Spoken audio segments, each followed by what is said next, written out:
Hi! Ito pala yung third day namin sa Hong Kong. Pumunta pala kami sa TST para puntahan yung Avenue of Stars, Victoria Harbor, Legoland, K11 Musea, Hong Kong Cultural Center, at iba pang mga pwedeng galaan na libre. Kapag natutunan mo i-navigate yung MTR, napakadali at sobrang bilis lang lahat ng pupuntahan mo. Kaya talagang mas okay i-DIY dito sa Hong Kong. Bukod sa makakatipid na mas hawak mo yung oras mo, lalo na pag may bata ka, hindi masyadong nagmamadali. And alam nyo, yung pinaka nagustuhan namin, yung kahit malayo nilalakad, malamig talaga at hindi ka maiinip dahil malamig lahat ng pupuntahan mo. Lalo na sa MTR, ibang-iba yung MTR nila sa MRT natin sa Pinas, ang init talaga. So balik tayo dito sa gala namin, sumakay kami sa MTR, baba kami sa TST, and ayun, napakadali lang talaga kasi lahat ng itinerary, madali lang din, lalo na pag nagbabasa ka, meron silang mga directory at hindi ka basta maliligaw kasi talagang napakalinaw ng directory nila. Sobrang aliw na aliw kami sa mga nakikita namin, lalo na sa mga bakery. Sobrang amaze na amaze kami mag-asawa.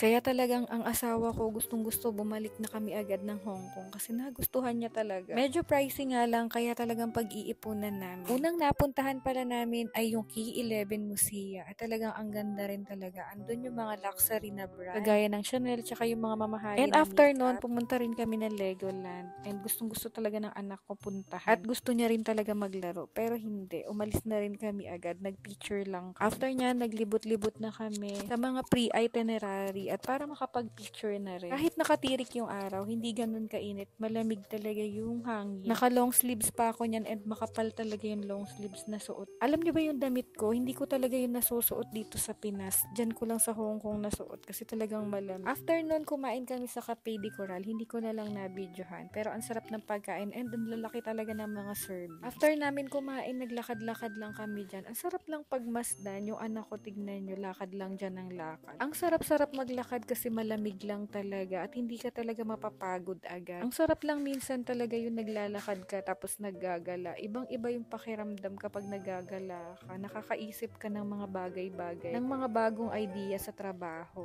At talaga super nag-enjoy kami kaya talagang babalik kami. Kasi talagang maganda rin ang Hong Kong. Kaya sa mga nagbabalak pumunta ng Hong Kong, i-DIY nyo na lang para mas makatipid din kayo at hindi nagmamadali sa oras. And talagang madali lang i-navigate yung MTR kaya talagang mas okay mag-DIY.